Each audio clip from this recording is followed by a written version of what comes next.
ನಾರಾಯಣಂ ನಿಖಿಲಪೂರ್ಣಗುಣೈಕದೇಹಂ ನಿರ್ದೋಷಮಾಪ್ಯತಮಮಪ್ಯಖಿಲೈಃ ಸುವಾಕ್ಯೈಃ ಅಸ್ಯೋದ್ಭವಾದಿತಮಶೇಷವಿಶೇಷತೋಪಿ ವಂದ್ಯಂ ಸದಾ ಪ್ರಿಯತಮಂ ಮಮ ಸನ್ನಮಾಮಿ. ಓಂ ಅಥಾತ್ ತಮೇವ ಶಾಸ್ತ್ರಪ್ರಭವಂ ಪ್ರಣಮ್ಯ ಜಗದ್ಗುರುಣಾಂ ಗುರುಮಂಜಸೈವ ವಿಶೇಷತೋ ಮೇ ಪರಮಾಖ್ಯ ವಿದ್ಯಾ ವ್ಯಾಖ್ಯಾಂ ಕರೋಮ್ಯನ್ವಪಿ ಚಾಹಮೇವ. ಓಂ ಓಂ ಅಥಾತ್ ಜಿಜ್ಞಾಸ. ಯಾವ್ದಾಯ್ತೀಗ? ಎಷ್ಟನೇ ಶ್ಲೋಕ ನೆನಪಿದೆಯಾ? 182. ಇತಿ ಚೇತರತ್ವಂಚ ಜ್ಞಾನಂಚ ಜ್ಞೇಯವರ್ಧಿತಂ ಸಜ್ಞೇಯತ್ವಂಚ ನೈವಾಸೋ ಮನ್ಯತೆ ಸವಿಶೇಷತಃ. ಬೇರೆ ವಸ್ತು ಇಲ್ಲ, ಬೇರೆ ಜ್ಞಾನ ಇಲ್ಲ ಅಂತಾಯ್ತು. ತನ್ನೊಳಗೆ ವಿಶೇಷ ಇಲ್ಲ, ಸ್ವಪ್ರಕಾಶಕ್ಕೆ ಅರ್ಥ ಇಲ್ಲ. ಇದ್ರ ಅರ್ಥ ಏನಾಯ್ತು ಅಲ್ಲಿಗೀಗ? ಶೂನ್ಯ ಅಂತಾನೆ ಅರ್ಥ ಆಗಿದ್ದಾದ್ರಿಂದ ಇದು ಬ್ರಹ್ಮನ ಬಗ್ಗೆ ಹೇಳಿದಂತೆ ಆಗಲಿಲ್ಲ, ಶೂನ್ಯದ ಬಗ್ಗೆ ಆಯ್ತು. ಶೂನ್ಯವಾದ ನಿಮ್ಮದು ಅಂತ ಅರ್ಥ. ಸ್ವಶಬ್ದೋಪಿ ಪರಾಪೇಕ್ಷ ತಸ್ಮಾತ್ ಜಾವೃತ್ತಿರೇವ ಹಿ. ಮತ್ತೆ ತನ್ನನ್ನು ತಿಳಿತಾರೆ ಅಂತ ಹೇಳ್ಬೇಕಾದ್ರೆ ಬೇರೆಯವ್ರು ಹೇಳ್ಬೇಕು ಅಂತ ಆಯ್ತಲ್ಲ. ಇದು ನನ್ನದು ಅಂತ ಹೇಳ್ಬೇಕಾದ್ರೆ ಬೇರೆ ಒಂದು ಪದಾರ್ಥ ಇರ್ಬೇಕಲ್ಲಿ. ಸೊ ಇದು ಬ್ರಹ್ಮ ಸ್ವಪ್ರಕಾಶ ಅಂತ ಕರೆದ್ರೆ ಬೇರೆ ವಸ್ತು ಇರಲೇಬೇಕು ಅಂತ ಆಯ್ತು. ಬರೀ ಪ್ರಕಾಶ ಆದ್ರೆ ಚೇತನ ಆಗೋದಿಲ್ಲ, ಸ್ವಪ್ರಕಾಶ ಆದ್ರೆ ಬೇರೆಯವರು ಇರ್ಬೇಕು. ಆದ್ರಿಂದ ಸ್ವಶಬ್ದಾರ್ಥ ಇತಿ ಪ್ರೋಕ್ತಃ ಸ್ವರೂಪಂ ನಾಮ ಕಿಂ ನ ಚೇತ್. ಸ್ವರೂಪ ಅಂತ ಇದೇನು ಅದಕ್ಕೆ ಇಲ್ಲ, ಸ್ವರೂಪನೂ ಇಲ್ಲ, ತನ್ನ ಪ್ರಕಾಶ ಇಲ್ಲ, ತನಗಿಲ್ಲ, ಬೇರೆ ವಸ್ತು ಇಲ್ಲ, ಅಲ್ಲಿ ಪ್ರಕಾಶ ಇಲ್ಲ. ಸೊ ಭಾರಿ ಜ್ಞಾನಿ. ಏನು ಜ್ಞಾನಿ ಅದರೊಳಗೆ? ಒಂದೂ ಗೊತ್ತಿಲ್ಲ, ಭಾರಿ ದೊಡ್ಡ ಜ್ಞಾನಿ ಎಂದಾಗುತ್ತೆ. ಅಜ್ಞಾನಿಗಳೆಲ್ಲ ಭಾರಿ ಜ್ಞಾನಿಗಳಾಗಿಬಿಡ್ತಾರೆ, ಮಿಥ್ಯಾ ಜ್ಞಾನಿಗಳು ಆಗಿಬಿಡ್ತಾರೆ. ಇದನ್ನೆಲ್ಲ ಕೂಲಾಗಿ ಯೋಚನೆ ಮಾಡಬೇಕು. ಅವರೆಲ್ಲ ಏನ್ ಮಾಡ್ತಾರೆ? ಮಾತು ಕೊಡೋದಕ್ಕೆ ಹೋದ್ರೆ ಉತ್ತರ ಅಲ್ಲ ಅದು. ಅರ್ಥ ಮಾಡ್ಕೊಂಡು ಕೊಡ್ಲಕ್ ಬಂದ್ರೆ ಕೊಡ್ಬೇಕಿಲ್ಲದ್ರೆ ಕೊಡಬಾರ್ದು. ಅದು ಜ್ಞಾನ. ಇವತ್ತು ಏನಾಗಿ ಮಾತಾಡ್ಲೇಬೇಕು ಅಂತ ಹೋಗೋದ್ರಿಂದ ಏನಾಗುತ್ತೆ? ಕೊನೆಗೆ ಅದು ಇಂಥ ಅವ್ಯವಸ್ಥೆ ಕಾರಣ ಆಗತ್ತೆ. ಹಾಗಾಗಿ ಮತಗಳು ದುರಾಗ್ರಹಕ್ಕೊಳಗಾಗ್ಬಿಡ. ನಮ್ಮ ಮತನ ಬಿಡ್ಕೊಡುದು. ಈ ಒಂದು ಪದ್ಧತಿ ಮನುಷ್ಯನ ಇಂಪ್ರೂವ್. ಸೈನ್ಸ್ಗೂ ಇದಕ್ಕೂ ಅದೇ ವ್ಯತ್ಯಾಸ ಇರೋದು. ಅವ್ರು ಬದಲಾಗ್ತಾ ಹೋಗಿದ್ರಿಂದ ಎಷ್ಟು ಇಂಪ್ರೂವ್ ಆದ್ರು ಟೆಕ್ನಾಲಜಿ ಅದ್ಭುತ. ಇದು ನಮ್ಮ ಅಧ್ಯಾತ್ಮ ಹೊಂದಿದ್ದು ಏನೂ ಅಲ್ಲ, ಆದ್ರೆ ಭಾರಿ ದೊಡ್ಡದು. ಅಧ್ಯಾತ್ಮ ಸರಿಯಾಗಿದ್ ಬಿಟ್ಟಿದ್ರೆ ಅದಕ್ಕೆ ರಾಯರ ಕಾಲಕ್ಕೆ ಮತ್ತೆ ರಾಯರಂಥವರು ಕೃತಿಯುಗದ ಜನಗಳು ಇನ್ನಾಚಾರ್ಯಂತೂ ಸರಿಯೇ ಸರಿ. ಅವರೆಲ್ಲ ಹಾಗಿದ್ದಿದ್ರೆ ಏನಾಗ್ತಾ ಇತ್ತು? ರೀತಿನೇ ಬೇರೆ ಆಗ್ತಾ ಇತ್ತು ಟೋಟಲ್.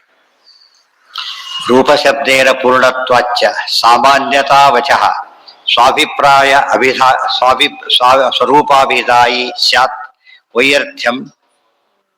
ಎಲ್ಲಿದೆ?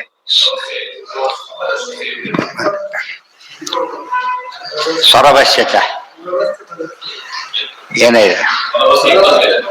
ಅಲ್ಲ ಸ್ವರವಶ್ಯಚ. ಸ್ವರ ಅಂದ್ರೆ ಸ್ವ, ರವ ಅಂದ್ರೆ ಶಬ್ದ. ಸ್ವ ಅಂತ ಹೇಳಿದ್ದು ವ್ಯರ್ಥ ಆಯ್ತು ಅಷ್ಟೇ. ಬೇರೆ ಯಾವ ಪದಾರ್ಥ ತನ್ಮೇಲೆ ಅಂತ ಯಾರು ಬಂದ ನಮ್ಮ ಮನೆ ಅಂತ ಹೇಳ್ಬೇಕು.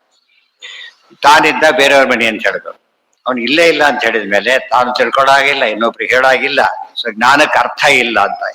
ಜ್ಞಾನಕ್ಕೆ ಮೊದಲೇ ಹೇಳಿದೆ ಏನಿರ್ಬೇಕು? ಒಬ್ಬ ಜ್ಞಾತ ಅಂತ ಇರಬೇಕು, ಜ್ಞೇಯ ಅಂತ ಇರಬೇಕು. ಅದ್ರ ಬಗ್ಗೆ ತಿಳುವಳಿಕೆ ಬಂದಾಗ ಜ್ಞಾನ ಅಂತ ಆಗುತ್ತೆ. ಅದಿಲ್ಲದೆ ಹೋದ್ಮೇಲೆ ಇವ್ ಜ್ಞಾನ ಶಬ್ದಕ್ಕೆ ಅರ್ಥ ಇಲ್ಲ ಅಂದ್ಮೇಲೆ ಬ್ರಹ್ಮ ಶಬ್ದಕ್ಕೆ ಅರ್ಥ ಹೇಳ್ಬೇಕಲ್ಲ ಕೊನೆ ಪಕ್ಷ. ಅಷ್ಟನ್ನು ಬ್ರಹ್ಮ ಶಬ್ದಕ್ಕೆ ಅರ್ಥ ಹೇಳೋದು ಕೂಡ ಗುಣಪೂರ್ಣ ಅಂತಾನೆ ಆಗ್ಬಿಡುತ್ತೆ ಕೊನೆಗೆ. ಬೃಹಜಾತಿ ಜೀವ ಕಮಲಾಸನ ಶಬ್ದ ರಾಶಿಷು ಅಂತಾನೆ ಇದೆ.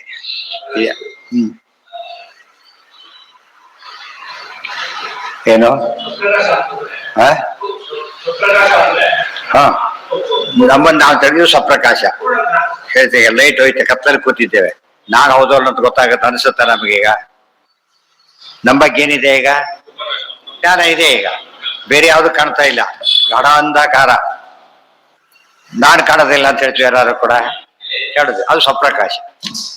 ಬೇರೆ ಪದಾರ್ಥ ಇದೆ, ಅದಕ್ಕೆ ಅದು ಪರಪ್ರಕಾಶ. ಬೇರೆಯವ್ರ ಬಗ್ಗೆ ಬೇರೆಯದ್ರ ಬಗ್ಗೆ ತಿಳ್ಕೊಂಡ್ರೆ ಅದು ಪರಪ್ರಕಾಶ.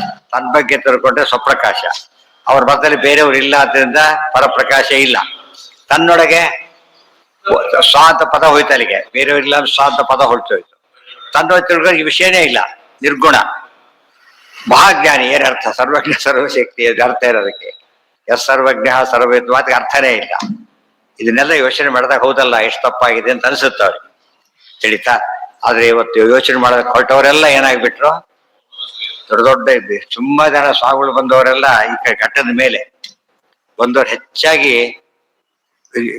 ಮುಖ್ಯರಾದವರೆಲ್ಲ ಬೇರೆ ಕಡೆಯಿಂದ ಬಂದವರು, ಬೇರೆ ಬರ್ತದ ಅನಾಯಗಳು ಈ ಕಡೆ ಬಂದು ದೊಡ್ಡ ಇದಾಗ್ಬಿಟ್ರು. ಆಮೇಲೆ ಅರ್ಥ ಆಯ್ತಾ? ಮತ್ತೆ ಆಚಾರ ಸಾಕ್ಷಾತ್ ಶಿಷ್ಯರೆಲ್ಲ ಬಾರಿ ಯಾರಿದ್ರು ಮೊದಲೆಲ್ಲ ಬೇರೆ ಕಡೆ ತಾನೇ ಬರ್ಬೇಕು, ಅವ್ರೆಲ್ಲ ಕನ್ವರ್ಟ್ ಆದರು, ಗೃಹಸ್ಥರು ವಿದ್ವಾಂಸರು ಎಲ್ಲ ಕೂಡ. ಎಲ್ಲ ಚೇತನ ಸ್ವಪ್ರಕಾಶ ಆಗಲೇಬೇಕು. ಜಡಕ್ಕೆ ಸ್ವಪ್ರಕಾಶ ಹೇಳಬಾರದು. ಅದಕ್ಕೆ ಜಡಕ್ಕೆ ಜಡತ್ವ ಇತ್ಯಾದಿ ಗುಣಗಳಿದೆ, ಆರು ಸ್ವಪ್ರಕಾಶ ಅಲ್ಲ, ಅದು ಚೇತನ ಅಲ್ಲ. ಆದ್ರಿಂದ ನಿಮ್ ಬ್ರಹ್ಮ ಚೇತನಾಗಿ ಸ್ವಪ್ರಕಾಶ ಹೇಗಾಗ್ತಾನೆ ಗೊತ್ತಾ? ಏನು ಒಳಗಿಲ್ಲ, ಆದ್ರಿಂದ ಜಡಕ್ಕಿಂತ ಹೋಪ್ಲೆಸ್ ಆಗ್ತಾನೆ. ಜಡ ಎಷ್ಟೋ ವಾಸಿ, ಜಡತ್ವ ಅಂತ ಇದೆ, ಇನ್ನೊಬ್ರು ದೋಷ ಬರುತ್ತೆ ಕೊನೆ ಪಕ್ಷ. ಈ ಬ್ರಹ್ಮ ಯಾವ ಕೆಲಸಕ್ಕೂ ಬರೋದಿಲ್ಲ. ಆದ್ರಿಂದ ಇದು ದೊಡ್ಡ ವಿಷಯ ಆಗ್ಲೇ ಇಲ್ಲ. ಇಷ್ಟೆಲ್ಲ ಕಷ್ಟಪಟ್ಟು ಮಾಡಿದ್ದೇನೆ, ನೀವೀಗ ತೀರ ಕೆಲಸಕ್ಕೆ ಪಾರ ವಸ್ತು ತಿಳ್ಕೊಂಡಾಗಾಯ್ತು ಅಷ್ಟೇ. ಹೌದು, ಜೀವ ಸ್ವಪ್ರಕಾಶ, ಪರಪ್ರಕಾಶನೂ ಆಗಿದೆ ಸ್ವಲ್ಪ ಅಷ್ಟೇನೆ. 100% ಎಲ್ಲ ಸ್ವಪ್ರಕಾಶ ಪರಪ್ರಕಾಶ ಎಲ್ಲ ಆಗ್ಬಿಟ್ಟಿದೆ. ಯಾವ್ದಕ್ಕೆ ಎಷ್ಟು ಸಾದೃಶ್ಯ ಇದೆ? ಬೇಡದ ಬತ್ತಿ ಇದೆ, ಸೂರ್ಯ ಇದ್ದಾರೆ. ಅದೇ ಹೇಳ್ತೇವೆ, ಹೆಚ್ಚಿತ್ತಂದ್ರೆ ಎಲ್ಲಾರ ಜ್ಞಾನ ಸೇರಿ ಹಾಕಿದ್ರೆ ಅಷ್ಟಾಗ್ಬಿಡೋದು. ಒಬ್ಬರದಲ್ಲ, ಲಕ್ಷಾಂತರ ಮೇಣದ ಬತ್ತಿ ಇಟ್ಟು ಕೂಡ ಲಕ್ಷಾಂತರ ಮೇಣದ ಬತ್ತಿ ಆಯ್ತೆ ಹೊರತು ಸೂರ್ಯ ಆಗ್ಲಿಲ್ಲ. ಸೂರ್ಯನ ಬೆಳಕಿಗೆ ಕಂಪೇರ್ ಮಾಡ್ಲಿಕ್ಕೆ ಬರೋದಿಲ್ಲ. ಸ್ಟ್ಯಾಂಡರ್ಡ್ ಹೇಳ್ಬೇಕು ಅರ್ಥ ಹೊರತು ನಾವು ಎಷ್ಟು ವ್ಯಾಟ್ಸ್ ಅಲ್ಲಿ ಹೇಳ್ಬೋದು ಸೂರ್ಯನ ಕೆಪಾಸಿಟಿ ಹೇಳಕ್ ಹೊರಟು ಎಷ್ಟು ಹೇಳ್ಬೇಕಾಗಿದೆ ನಾವು ತಿಳಿಲಿಕ್ಕೆ ಹೋಗೋದಿಲ್ಲ. ನಾವು ಸೂರ್ಯನಿಗೆ ಸಹಸ್ರ ಕಿರಣ ಅಂತ ಹೇಳ್ತೇವೆ ಸೂರ್ಯನಿಗೆ, ಇನ್ನು ಪರಮಾತ್ಮನಿಗೆ ಎಷ್ಟು ಹೇಳ್ಬೇಕು. ಆದ್ರಿಂದ ಪ್ರಕಾಶ ಇದ್ದ ಮಾತ್ರಕ್ಕೇನೆ ಎಲ್ರೂ ಸಮ ಅಲ್ಲ, ಪಾಸಾದ ಮಾತ್ರಕ್ಕೆ ಈಕ್ವಲ್ ಮಾರ್ಕ್ಸ್ ಎಲ್ರಿಗೂ ಇಲ್ಲ. ಆದ್ರಿಂದ ಆ ರೀತಿ ತಾರತಮ್ಯ ಒಪ್ಪಬೇಕು, ಭೇದ ಒಪ್ಪಬೇಕು, ಎಲ್ಲ ಒಪ್ಪಬೇಕು.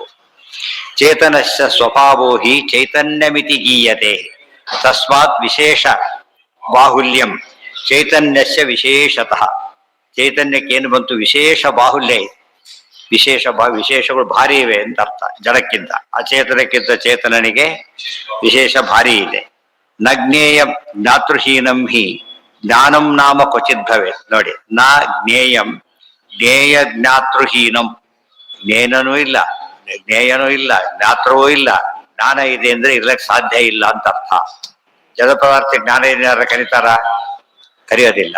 ಯಾಕೆ? ಅದಕ್ಕೆ ಜ್ಞೇಯ ಇದ್ರೂ ತಿಳ್ಕೊಳ್ಳೋ ಜ್ಞಾನ ಇಲ್ಲ. ಗೊತ್ತಾಯ್ತಾ? ಸ್ವಪ್ರಕಾಶನೂ ಅಲ್ಲ, ಪರಪ್ರಕಾಶನೂ ಅಲ್ಲ. ಜ್ಞೇನ ಜ್ಞಾನ ವಿಹೀನಶ್ಚ ಜ್ಞಾ ಇತ್ಯತ್ರ ನಚಪ್ರಭ. ಜ್ಞೇಯನೂ ಇಲ್ಲ, ಜ್ಞಾನನೂ ಇಲ್ಲ, ಅವನು ಭಾರಿ ಜ್ಞಾಜ್ಞ ಅಂತ ಕರೆದು ಏನರ್ಥ? ಅದಕ್ಕೆ ಏನು ಅರ್ಥ ಇಲ್ಲ. ಜ್ಞಾತೃಜ್ಞೇಯ ವಿಹೀನಂಚ ಜ್ಞಾನಂ ಚೇತ್ ಭೋಕ್ತೃಭೋಗ್ಯತಃ. ಅದು ಹೇಗೆ? ಜ್ಞಾತೃ ಜ್ಞೇಯ ಇಲ್ಲದ ಜ್ಞಾನ ಹೇಗೆ ಅಂದ್ರೆ ಭೋಜ್ಯ ಪದಾರ್ಥನೇ ಇಲ್ಲ, ಭೋಕ್ತೃ ಅಂತ ಏನ್ ಹೇಳ್ಬೇಕು ಅವನಿಗೀಗ? ಭೋಕ್ತೃವಿಗೆ ಭೋಕ್ತೃತ್ವನೂ ಇಲ್ಲ, ಭೋಗ್ಯ ಪದಾರ್ಥನೂ ಇಲ್ಲ, ಫಸ್ಟ್ ಕ್ಲಾಸ್ ಭೋಜನ ಆಯ್ತು ಅಂತ ಹೇಳಿದ್ರಾಗ ಆಯ್ತು. ಭೋಜನ ಜ್ಞಾನ ಸರಿಯಾಗಿ ನೋಡ್ಬೇಕಲ್ಲಿ. ಭೋಕ್ತೃ ಭೋಜ್ಯ, ತಿನ್ನೋನಿರ್ಬೇಕು, ತಿನ್ನೋ ಪದಾರ್ಥ ಇರಬೇಕು, ಆಗ ಭೋಜ್ಯ ಅಂತ ಆಗತ್ತೆ. ಗೊತ್ತಾಯ್ತಾ? ಆಗ ಭೋಜನ ಅಂತ ಕರೀತಾರೆ. ಭೋಕ್ತೃ ಭೋಜ್ಯ ಭೋಜನ, ಜ್ಞಾತೃ ಜ್ಞೇಯ ಜ್ಞಾನ, ಈ ರೀತಿ ಇದೆ. ಅದು ಒಪ್ತಿ ಹಾಗಿದ್ರೆ ಎಲ್ಲರೂ ಊಟಕ್ಕೆ ಬನ್ನಿ, ಯಾರು ಏನು ಇಲ್ಲೇ ಇಲ್ಲ. ಏನ್ ಮಹಾಸವರ ಅಂತ ಹೇಳದಕ್ಕೆ ಬರುತ್ತಾ? ಸಾಧ್ಯ ಇಲ್ಲ. ಏನು ಇಲ್ಲೇ ಇಲ್ಲ, ಒಬ್ರಿಗೂ ಕರೋದಿಲ್ಲ, ತನಗೂ ಊಟ ಮಾಡಕ್ ಬರೋದಿಲ್ಲ. ಇದು ಆದಾಗತ್ತೆ. ಇದನ್ನ ಭೋಜನ ಅಂತ ಕರೆಯೋದಾದ್ರೆ ಇದನ್ನ ಜ್ಞಾನ ಅಂತ ಕರಿಬಹುದು ಅಂತ ಹೇಳ್ತಾರೆ. ಜ್ಞಾತೃಜ್ಞೇಯ ವಿಹೀನಂಚ. ಆಚಾರ್ಯರು ಮಾತುಗಳಿಂದ ಅಟ್ಯಾಕ್ ಮಾಡ್ಲಿಲ್ಲ, ಕಾನ್ಸೆಪ್ಟ್ ಇಂದ ಅಟ್ಯಾಕ್ ಮಾಡ್ತಾರೆ. ಇದನ್ನ ತಪ್ಪಿಸ್ಕೊಳಕ್ ಆಗೋದಿಲ್ಲ. ಮಾತಾಡ್ಬೋದು, ಕಾನ್ಸೆಪ್ಟ್ ಇವೆ ಉತ್ತರ ಕೊಡ್ಲಕ್ ಆಗೋದಿಲ್ಲ. ಆದ್ರಿಂದ ಆಚಾರ ಅಷ್ಟೇ ಸಿಂಪಲ್. ಇದೆಲ್ಲ ಜನ ಬಟ್ ನಮ್ಮ ತರ್ಕ ಓದೋರಿಗೆಲ್ಲ ಏನು ಸಿಂಪಲ್ ಆಗಿದೆಯಲ್ಲ, ತಲೆ ಕೆಡಿಸೋ ದೊಡ್ಡ ಸೆಂಟೆನ್ಸ್ ಇದ್ರೆ ಏನರ್ಥ? ಅದು ಒಳ್ಳೆ ಪಾಂಡಿತ್ಯ ಅಂತ ಕರೀತಾರೆ. ಆಚಾರ್ಯ ಗ್ರಂಥಗಳು ಹಾಗಲ್ಲ. ಬಾಲಸಂಘಮಪಿ ಬೋಧ ಯದೃಶ್ಯಂ ದುರ್ನಿರೂಪ ವಚನಂಚ ಪಂಡಿ. ಅರ್ಥ ಮಾಡ್ಕೊತಾ ಹೋದ್ರೆ ಎಷ್ಟು ಬೇಕಾದ್ರೂ ದೊಡ್ಡದಾಗ್ತಾ ಹೋಗೋದು. ಸಾಮಾನ್ಯರಿಗೂ ತಿಳಿಯುತ್ತೆ. ಈ ರೀತಿ ಬರೆಯೋದು ಅವ್ರ ವಿಶೇಷತೆ. ಜ್ಞಾತೃಜ್ಞೇಯ ವಿಹೀನಂಚ ಜ್ಞಾನಂ ಚೇತ್ ಭೋಕ್ತೃಭೋಗ್ಯತಃ ಹೀನಂ ಭೋಜನಮೇವ ಸ್ಯಾತ್ ತಾಡನಂ ಕರ್ತೃತಾಡ್ಯತಃ. ಇನ್ನೊಂದು ದೃಷ್ಟಾಂತ ಕೊಡ್ತಾರೆ. ಒಂದು ಜ್ಞಾನ ಜ್ಞೇಯ ಜ್ಞಾತೃ, ಭೋಕ್ತೃ ಭೋಜ್ಯ ಭೋಜನ. ಇನ್ನೊಂದು ತಾಡಕ ತಾಡ್ಯ ತಾಡನ. ಮೂರಿದೆ. ಓನ್ ಹೊಡೆದ, ಯಾರು ಹೊಡೆದ್ರು? ಕೇಸ್ ಹಾಕ್ಲಕ್ ಹೋದ, ಯಾರು ಹೊಡೆದ್ರು? ಯಾರು ಇಲ್ಲ. ಯಾರು ಹೊಡಿಸ್ಕೊಂಡ್ರು? ಯಾರು ಇಲ್ಲ. ತಾಡನ ಆಯ್ತು, ಭಾರಿ ಜ್ವರ. ಏನರ್ಥ ಅದಕ್ಕೀಗ? ಅದಕ್ಕೆ ಮೂರು ಆಯ್ತು ಈಗ. ತಾಡ್ಯ, ತಾಡಕ, ತಾಡನ, ಭೋಜ್ಯ, ಭೋಕ್ತೃ, ಭೋಜನ, ಜ್ಞಾನ, ಜ್ಞಾತೃ, ಮತ್ತು ಜ್ಞೇಯ. ಇದನ್ನೆಲ್ಲ ನೋಡಿದಾಗ ಪ್ರತಿಯೊಂದು ಕೂಡ ಸಾಪೇಕ್ಷ ಪದಗಳು. ಜ್ಞಾನ ಅಂದ ತಕ್ಷಣ ಯಾರಿಗೆ ಯಾವ್ದ್ರ ಬಗ್ಗೆ, ಭೋಜನ ಅಂದ ತಕ್ಷಣ ಏನ್ ಮಾಡಿದ್ರು, ಯಾರು ಊಟ ಮಾಡಿದ್ರು, ಹೊಡೆದ್ರು ಅಂದ ತಕ್ಷಣ ಯಾರು ಹೊಡೆದ್ರು, ಯಾರನ್ನ ಹೊಡೆದ್ರು, ಇಷ್ಟು ಬೇಕೇ ಬೇಕು ಉತ್ತರ. ಅದಕ್ಕೆ ನಿತ್ಯತ್ವ ತಾದೃಶಂ ಚ ಸ್ಯಾತ್ ಇತಿ ಚೇತ್ ನಿತ್ಯವಾಗಪಿ ವಾಚ್ಯಭಕ್ತೃ ವಿಹೀನ ಸ್ಯಾತ್ ನಹಿ ಸಾ ಚೈವ ತಾದೃಶಿ.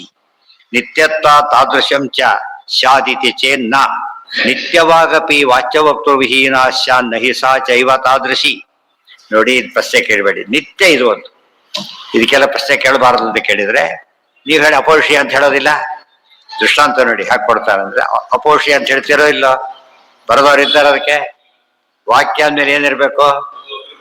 ಬರೆದವ್ರು ಇಲ್ಲದೆ ವಾಕ್ಯ ಇಲ್ವಾ? ಈಗ ಅದೇ ರೀತಿ ಅಂತ ಕೇಳ್ತಾರೆ. ಅದಕ್ಕೆ ಹೇಳ್ತಾ ಹಾಗೆ ಹೇಳೇ ಇಲ್ಲ ಅಂತ ಹೇಳಿದ್ರು. ವೇದಗಳು ಅಪೌರುಷ ಅಂತ ಹೇಳಿದ್ವಿ ಹೊರತು ಉಚ್ಚಾರಣೆ ಮಾಡೋ ವ್ಯಕ್ತಿ ಇದ್ದಾನೆ, ಪರಮಾತ್ಮ ಇದ್ದಾನೆ, ಕೇಳ್ತಕ್ಕಂಥವ್ರು ಇದ್ದಾರೆ ಇಲ್ಲ ಅಂತ ಹೇಳಲಿಲ್ಲ. ಅಲ್ಲಿ ಬರೆದು ವಾಕ್ಯಕ್ಕೆ ಅರ್ಥ ಹೇಳಿಲ್ಲ. ಅದು ಬರೆಯಲ್ ವಾಕ್ಯ ಅಲ್ಲ ಅಂತ ಹೇಳಲಿಲ್ಲ ನಾವು, ಅಪೌರುಷೇಯ ವಾಕ್ಯ ಅಂತ ಹೇಳಿದ್ವಿ ಅಷ್ಟೇ. ಸೊ ವಾಕ್ಯಕ್ಕೆ ಏನಿರ್ಬೇಕು? ವಕ್ತಾ ಇರಬೇಕು, ಶ್ರೋತಾ ಇರಬೇಕು. ಇಬ್ಬರಿದ್ರೆ ಏನಾಗುತ್ತೆ? ವಾಕ್ಯ ಆಗುತ್ತೆ. ಅದಿದೆಯಲ್ಲ, ವೇದ ಹೇಳೋರು ಇದ್ದಾರೆ, ಕೇಳೋರು ಇದ್ದಾರೆ, ಸಮಸ್ಯೆ ಬರಲೇ ಇಲ್ಲ. ಆ ದೃಷ್ಟಾಂತ ಕೊಡುಕೊಡುದು ಅಂತ ಹೇಳ್ತಾರೆ. ಗೊತ್ತಾಯ್ತಾ? ದ್ರಷ್ಟಾರೋಚ, ಉದಾಹರಣೆಗೆ ಮನೇಲಿ ಅಡಿಗೆ ಇಲ್ಲ, ಊಟ ಇಲ್ಲ ಅಂತ ಏನಿಲ್ಲ, ಬೇಕಂತಂದು ಮಾಡಕ್ ಬರುತ್ತೋ ಇಲ್ವೋ? ಅಷ್ಟೇ. ಮಳೆ ನೀರು ಬರುತ್ತೆ, ಯಾರು ಹಾಕಿಲ್ಲ, ನೀರು ಹೋದೋ ಅಲ್ಲ ಅದು, ಅಷ್ಟೇ, ಸಮಸ್ಯೆ ಇಲ್ಲ. ದ್ರಷ್ಟಾರೋ ವೇದವಾಚೋಹಿ, ದ್ರಷ್ಟಾರರಿದ್ದಾರೆ ಜೊತೆಗೆ. ಸಂತಿ ವಾಚ್ಯಾನಿತು ಅಂಜಸ, ವಾಚ್ಯ ಪದಾರ್ಥಗಳು ಬೇಕಾದಷ್ಟಿದೆ. ಮತ್ತೆ ಎಲ್ಲರೂ ದೇವರನ್ನ ಹೇಳ್ತಾರೆ, ದೇವರಂತೂ ಇದ್ದೇ ಇದ್ದಾರೆ, ಅನಂತ ಗುಣಪೂರ್ಣನಾಗಿದ್ದಾನೆ. ನಿತ್ಯೋ ದ್ರಷ್ಟಾಚ ವಾಚ್ಯಶ್ಚ ಭಗವಾನೇವ ಚ ಸ್ವಯಂ. ನಿತ್ಯ ದ್ರಷ್ಟ, ನಿತ್ಯ ವಾಚ್ಯ ಪರಮಾತ್ಮನೇ. ಯಾವುದಕ್ಕೆ? ವೇದಗಳಿಗೆ. ಆದ್ರಿಂದ ಸಮಸ್ಯೆ ಬರಲೇ ಇಲ್ಲ. ಇಲ್ಲಿ ಹೋದ್ರೆ ಏನಾಗ್ತಿತ್ತು? ನೀವು ಕೂಡ ವಾಚ್ಯ ವಕ್ತೃ ವಿಹೀನ ವಾಕ್ಯ ಅಂತ ಕರಿತೀರಲ್ಲ, ನಮ್ಮದು ಹಾಗೆ ಅಂತ ಹೇಳಕ್ ಬರ್ತಿತ್ತು. ಹಾಗಿಲ್ಲ ಅಂತ ಹೇಳಿ.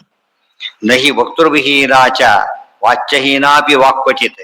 ವಕ್ತೃವಿಹೀನವಾದ, ವಿಹೀನವಾದ ವಾಕನ್ನ ಪದಾರ್ಥ ಇರ್ಲಿಕ್ಕೆ ಸಾಧ್ಯ ಇಲ್ಲ.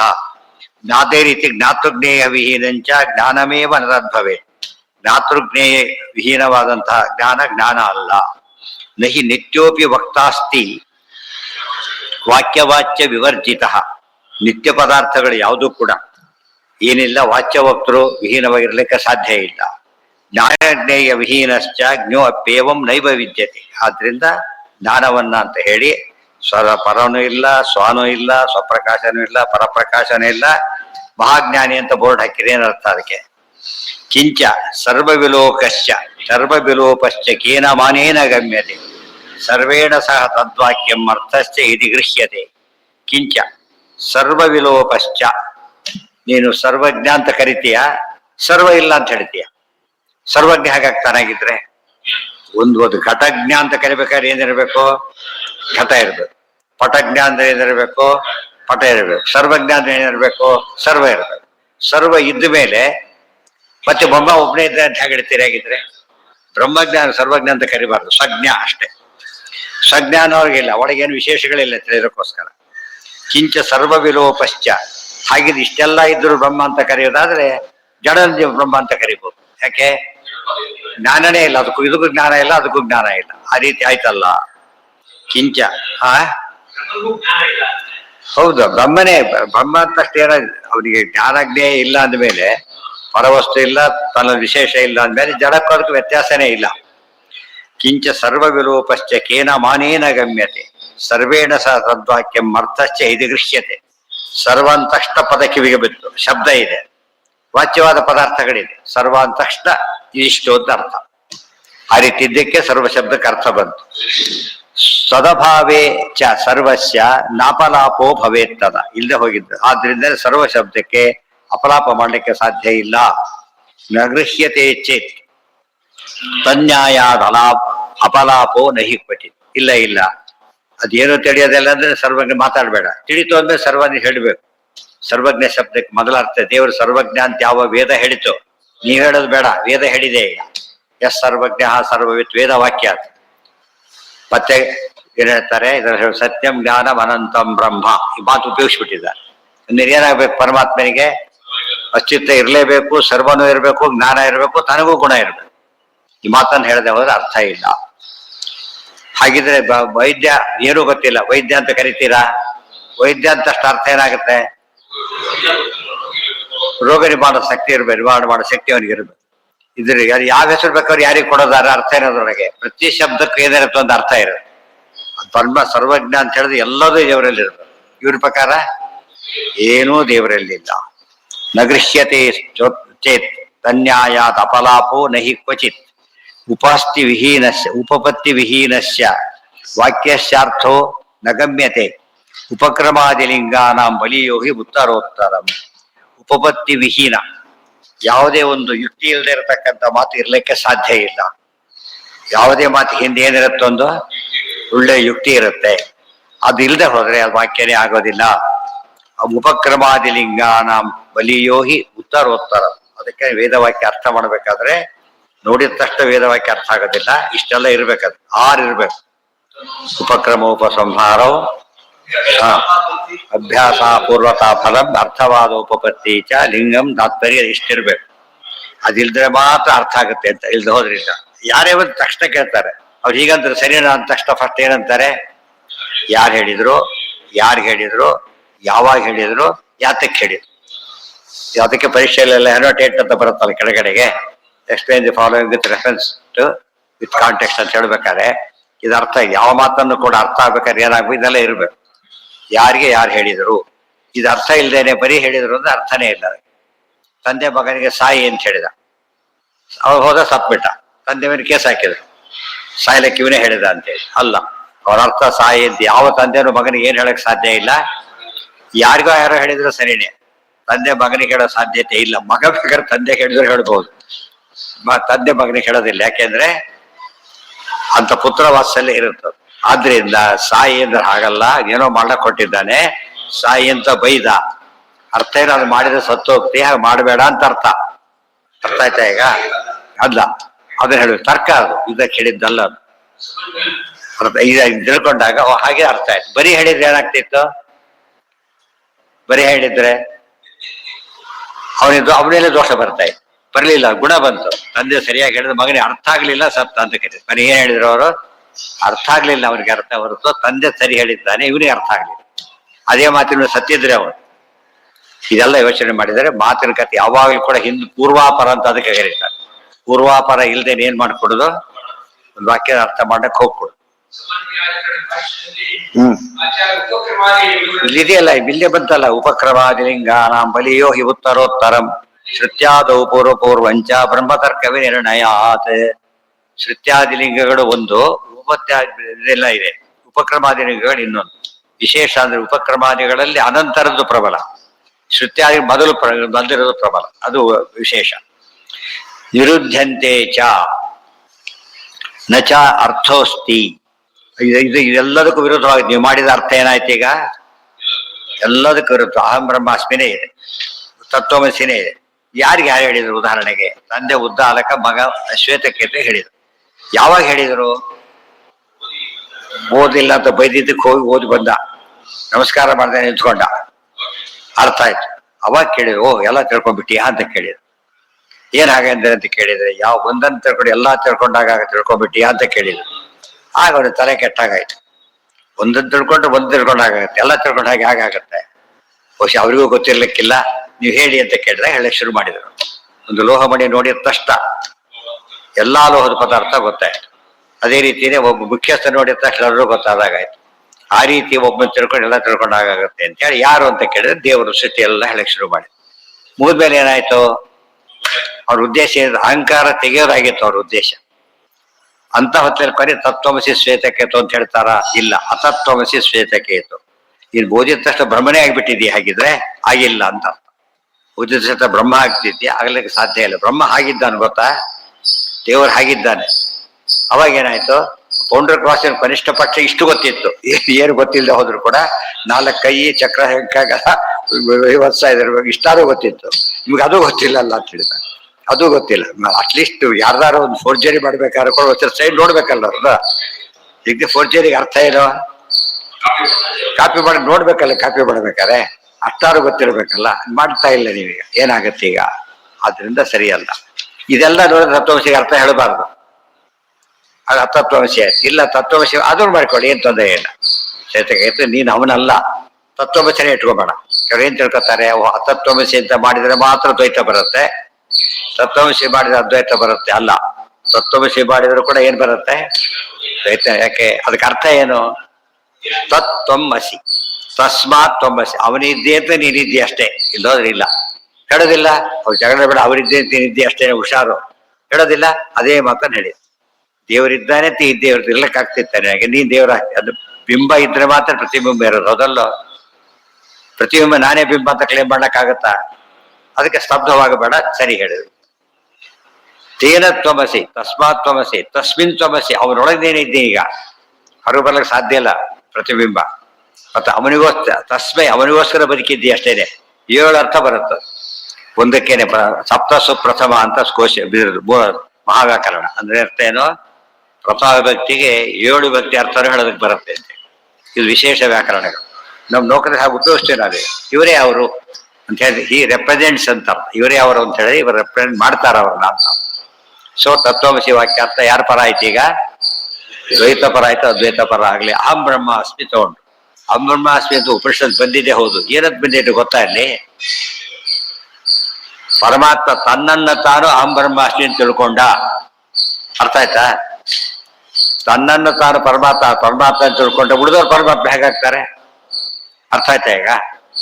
ನಾನು ಮುಖ್ಯಮಂತ್ರಿ ಅಂತ ಕರೆದ್ರೆ ಯಾರು ಹೇಳಿದ್ ಮಾತನ್ನ ಸರಿ ಅದು ತಪ್ಪಲ್ಲ. ನೀವೆಲ್ಲ ಹೇಳ್ಕೊಳ್ಳೊಳಕ್ ಬರುತ್ತಾಗಲ್ಲ, ಅಲ್ಲೇ ಇರೋದು ಉತ್ತರ. ಯಾರು ಹೇಳಿದ್ರು ಅಲ್ಲೇ ಗೊತ್ತ. ತನ್ನನ್ನು ತಾನೇ ಬ್ರಹ್ಮ ಆತ್ಮಾನಮೇವ ಅವೇತು. ವಾಕ್ಯ ಇರೋದು ಹಾಗೆ. ಅಹಂ ಬ್ರಹ್ಮ ಅಸ್ಮಿ ಅಂತ ಪರಮಾತ್ಮ ತನ್ನನ್ನೇ ತಾನು ತಿಳಿದ.